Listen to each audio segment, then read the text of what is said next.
Let's fill out the Indiana Dirt Bike Bill of Sale together and do it in a way that holds up when it's time to register the dirt bike and transfer the title.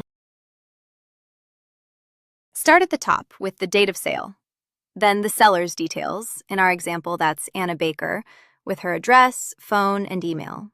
Then the buyer's, Ben Carter, with the same. 2 quick habits. Enter each name exactly as it appears on that person's ID and on the title. A nickname or a typo can stall the transfer later. And don't leave a line blank. If something doesn't apply, write NA.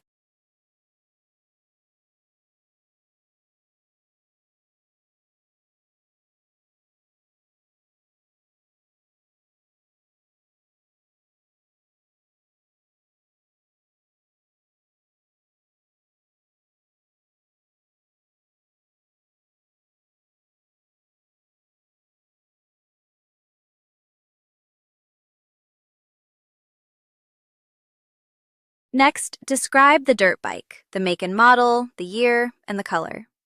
Then the VIN. Type the VIN exactly as it appears on the title or the dirt bike. A single wrong character can hold up the transfer. Then the odometer reading. Write the exact number, not a rounded guess. Now the purchase date and the sale price, in our example, $8,500, paid all at once by check with taxes included. Write the real price. Lowballing it to shave the sales tax can come back as back taxes and penalties, and it leaves the buyer with weaker proof of what they actually paid. Now the signatures. The seller and the buyer each print their name, sign, and date. This form also has witness lines and a notary block. Use them only if your state requires it, or add a witness for extra proof. Then make 2 copies. Each side keeps a signed one. Today we're walking you through what you'll need for a dirt bike bill of sale in this state. Let's keep it simple and go through the key requirements together. First, you'll want to use the official state form. That's Form 44237. This is the specific form required, so make sure you track that one down before you get started. Now, when it comes to what goes on the form, you'll need to include the purchaser's name, so that's the buyer's information.